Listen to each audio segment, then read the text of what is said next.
We created this unit for a second grade classroom of 21 students. The students are a mixture of Caucasian and African American. There are 5 students on IEPs, and 75% of the students come from low-income families.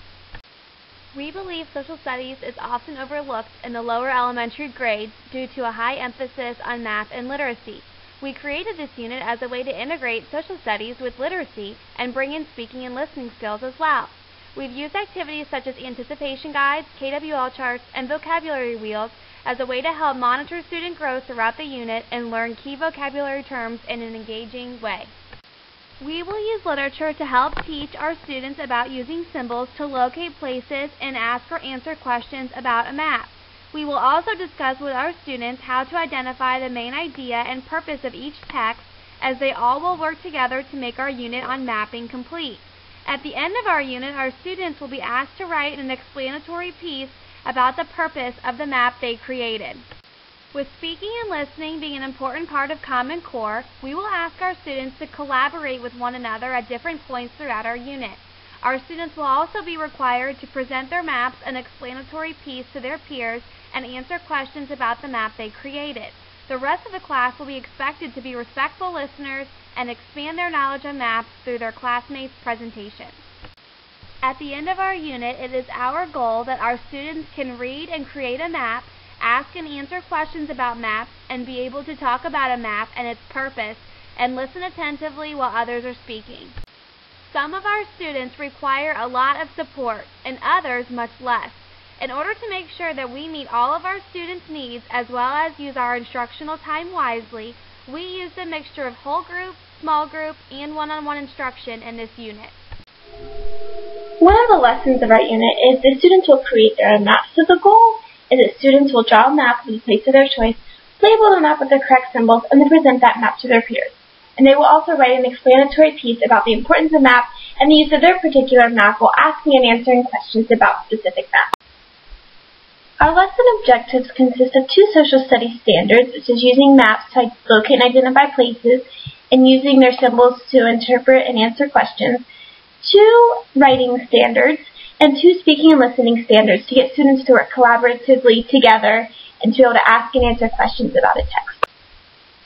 The materials needed for this lesson are the various map books that have been used throughout the unit for reference, like computer paper, pencils, and then crayons, colored pencils, or markers for the students to write and draw with.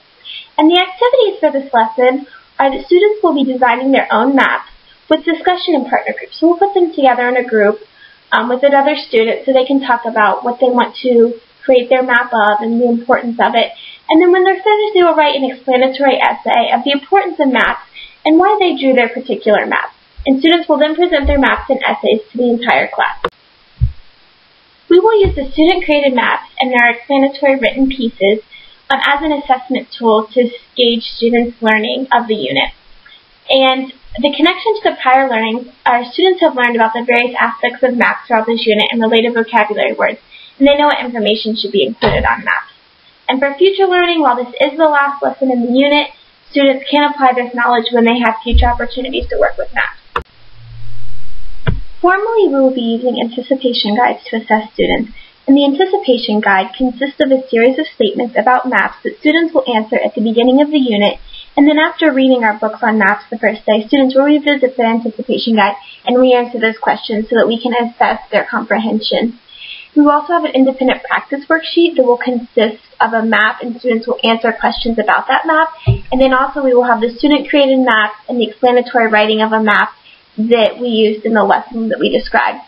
And through activities such as KWL charts, group discussions, and a treasure hunt around the school, we will constantly be assessing students' growth throughout the unit and formally as well.